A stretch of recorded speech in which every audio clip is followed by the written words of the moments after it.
لاہور کی special court central میں F آئی اے نے منی لانڈرنگ مقدمے میں سلیمان شہباز کی عبوری ضمانت پر سماعت ہوئی۔ ایف آئی اے نے چالان میں سلیمان شہباز کو کلین چٹ دے دی ہے۔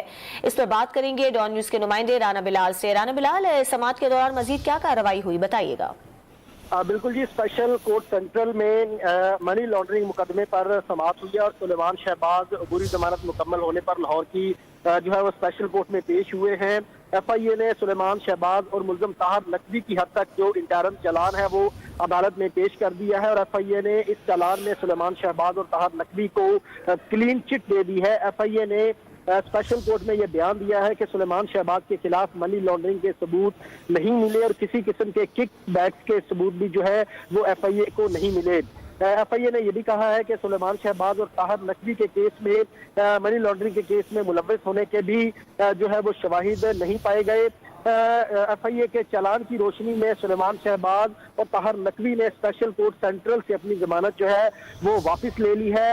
اس مقدمے میں وزیر اعظم شہباز شریف اور ان کے صاحبزادے حمزہ شہباز وہ بری ہو چکے ہیں، جبکہ سلیمان شہباز کو عدالت کی جانب سے اشتہاری قرار دیا گیا تھا۔ تاہم سلیمان شہباز نے پاکستان واپس آ کر عدالت سے ضمانت کے لیے رجوع کیا تھا اور عدالت نے ان کو انٹرم جو ہے وہ بیل گرانٹ کی تھی۔ تاہم آج ایف آئی اے کی جانب سے انٹرم چالان بھی عدالت میں پیش کیا گیا ہے، جس میں ایف آئی اے نے سلیمان شہباز کو کلین چٹ دیتے ہوئے یہ کہا ہے کہ سلیمان شہباز کی حد تک کک بیکس اور منی لانڈرنگ کے شواہد نہیں ملے۔ اسی بنا پر سلیمان شہباز اور طاہر نقوی نے لاہور کی اسپیشل کورٹ سے اپنی درخواست ضمانت واپس لی۔ بہت شکریہ آپ کا رانا بلال۔